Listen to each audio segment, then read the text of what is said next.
Previously on I Am the Party, the group of 4 stewards found themselves over a large black morass, open cavernous space where they could hear some faint mourning noises, crying, tears falling, a very distant dripping noise. They found themselves completely enveloped by this darkness. As a result, they didn't really have many options in front of them or behind them. They found themselves pretty much in a black void. They made the decision together to try to follow this sound that they were hearing of what they believed sounded similar to their chaplain, Bellerophon, that they lost from their squad. And they started to just move forward into the darkness or whatever direction it was relative to that noise. They never discovered necessarily Bellerophon, but they have come across a robed figure. It seems to be almost robed within darkness itself. Did turn to greet them when they got close, and this whole time they're walking through about 6 inches or so of black inky water, but no other features. There seems to be no end restrictions or parameters or limits upon the darkness in which they find themselves. Coming across this figure of robed darkness, it greeted them and beckoned them and mentioned that it's been so long since it had been waiting for someone to come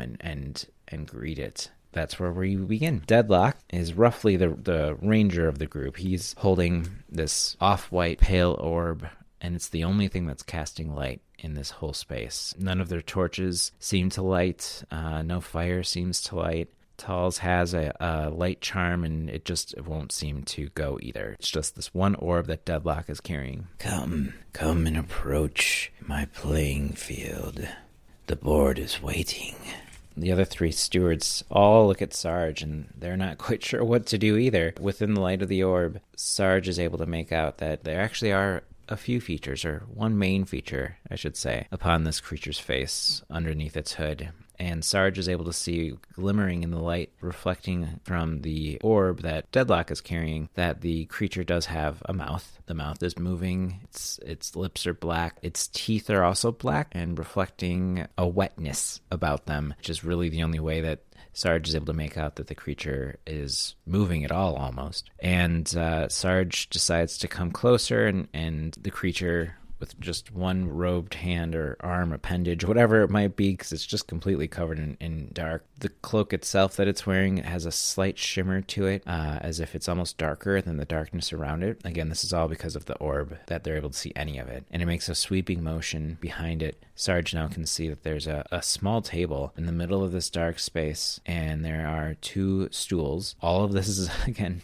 darkness. Everything is carved in like an onyx and an ebony. Table itself seems to be a board of some kind, and it's covered in these little intricate, almost like chess pieces, but there's such a large variety that Sarge is looking at it, trying to come up with some semblance of what is this. It's clearly there for a purpose, but what is its purpose? And they aren't able to draw any kind of conclusion about what the pieces. There's no rhyme or reason. What could the pieces be doing? The entity continues to point towards one of the stools, and Sarge sits down. The other 3 all stand around behind Sarge. The entity sits down across from them. Please, make a move. The entity points towards the board. Sarge thinks, and there's no distinction between any of the pieces. Looking at the board, it's clear that there's something here to be done. There's some strategy, some greater tactical decision that could be made, but there's just no rhyme or reason. There's not even a distinction between what might be Sarge's pieces and what might be this creature's. And Sarge is at a complete loss, is just sitting there in thought. Sax speaks up, and she says, we're looking for someone, and we've heard. All of this seems crazy, but it feels like we've heard him in the distance crying. The creature looks at Sax, essentially no eyes, but the face turns to face Sax and says, you hear crying here. That's very interesting. Do the rest of you, what do all of you hear here? Talls and Deadlock look at each other and shrug. Sarge finally is able to snap out of the confusion and says, we've all heard it. Who are you? What is this place? The creature looks up and says, well, I used to be known by one name, and now I have another. More of a title, you see. I have no idea how much time has passed for you. I've been here, but it seems like lifetimes. The 4 stewards kind of just exchange glances. Sarge speaks up. Well, what used to be your name? It's been so long. I served as an expert. I studied I was credited with great knowledge. Talls speaks up. Was it Baltothum? And the creature nods slowly and says, that could be. But now, that is no longer my name. Now I am known as Midnight. Talls seems really interested in this. Midnight, that's a weird name. How did you find yourself here, and where exactly is here? And the creature makes a move on the table and moves a piece, and Sarge is bewildered, still thinking, still observing, trying to get a sense of what's going on in this massive playing field. We are in the Bridge of Darkness. And that catches all of their attention. Bridges are what, in this world, kind of the transition from death and this current life. You walk your bridge, and you move through your bridge to find what comes next. And so it's kind of a purgatory land. To be in a bridge is very unusual. It's not a good thing to find yourself, kind of walking the lands of the dead. But even more so, Talls is alarmed by this, speaks up. What do you mean the Bridge of Darkness? Sarge looks over at her. What's wrong? Talls, spit it out. There is no Bridge of Darkness, Talls says. It's not a real place. And the squad is looking to Talls because bridges are also the source of magical power, where they being mages, wizards, siphon energy off of, pull power from, and they all have some kind of alignment. Talls happens to be aligned with the Bridge of Fire, and that tends to flavor what kind of magic you're casting. Talls just looks at the other three and says, this isn't a real place. I don't know who that is, but are you part of the court? Can this be real? And she's starting to panic. I'm going to have her make a will check. Her will is 12. Let's do a d20 roll here. Ooh, 13. She's starting to lose it. She is not having it. As she starts to panic, actually, the other three of them notice that there's something real wrong. If their squad mage is having such a not good situation that they're approaching, they're all freaking out too. So we're going to start with Sarge to make a will check, a will save.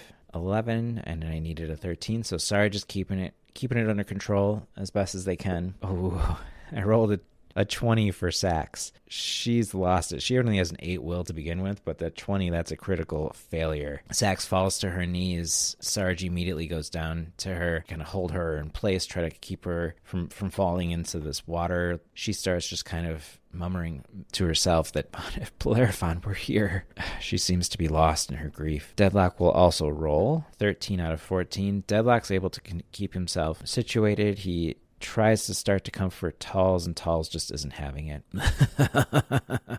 Laughing more to itself. Midnight. He's bemused even, by the reaction to this news. He looks over to Deadlock. Deadlock's still holding that light orb and says, please, may I see that trinket?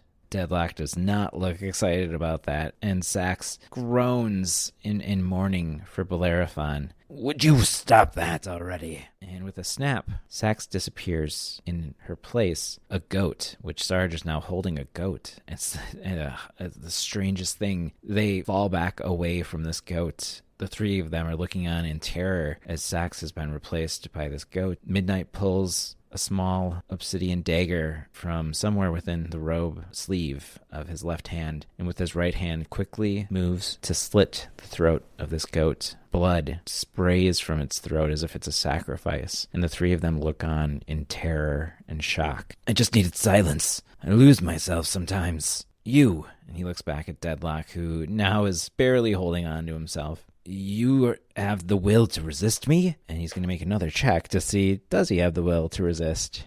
And he does. What are you talking about? Yes, bring our friend back. No. This is the Bridge of Darkness. We were all on our own. And he continues to keep his gaze on Deadlock while Sarge is stunned, unable to move, and Talls is trying to regain her composure. Deadlock is the only one who's kind of standing there, unstunned comparatively to the other two. And he's holding this orb, and it starts to glow hot. And it's their only source of light. And he's starting to get a little unnerved by the fact that it's glowing warm, and he's not sure what to do. Midnight is extremely intent on keeping Deadlock locked in to his line of sight. You impress me. I have gifts to give. You seem to be worthy, more than anyone here, and more than anyone I've seen since coming to this place? And he looks up, Midnight looks up, Deadlock, looking just over and beyond, swears that he sees movement. Vast shape covered possibly in fur or feathers or something, dwarfing what Deadlock thought could be existing in this space. It really gives him a different perception beyond what he was thinking this dark cavernous space could hold, and realizing that there may truly be no limits. Midnight shudders and says, yes, there are many gifts to be had here. Would you care to join me and receive my gifts? Deadlock looks down at Sarge. Sarge is just shaking, shuddering now with what they've seen happen, and Talls as well. Talls is now on her knees, and she's just holding herself, and Deadlock looks to Midnight and slowly nods and says, I will accept your gift.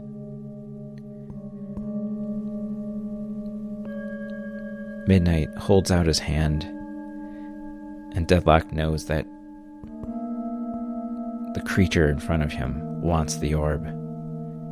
He takes a step forward and puts the orb into Midnight's hand, and the orb goes out. Darkness surrounds them.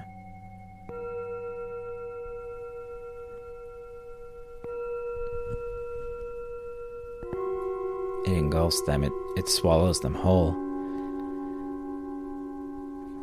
Sarge and Talls are shivering, an icy grip upon every aspect of them, physically, their soul, their emotions, and a great rumbling and a sound of rushing water like nothing they've ever heard.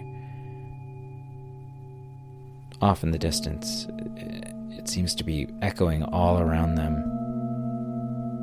and they get washed away.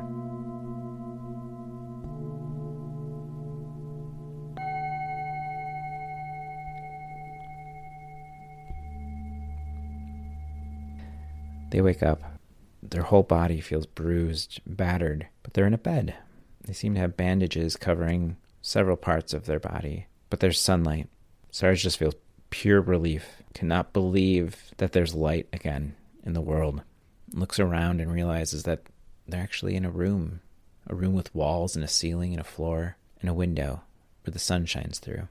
Oh, I didn't think you'd wake up. It's the old druid, the one who welcomed them into Spire in the first place. He sits at a chair by Sarge's bed, offers them a glass of water. Sarge drinks gratefully. Sarge looks over and sees Talls is in the next bed, not stirring, but not in any clear distress, just as battered and bruised, looking for any kind of answer. They look back to the druid. I'm so sorry for what you've been through. I don't know what happened in the apartments of Baltothum, but there's much to be done.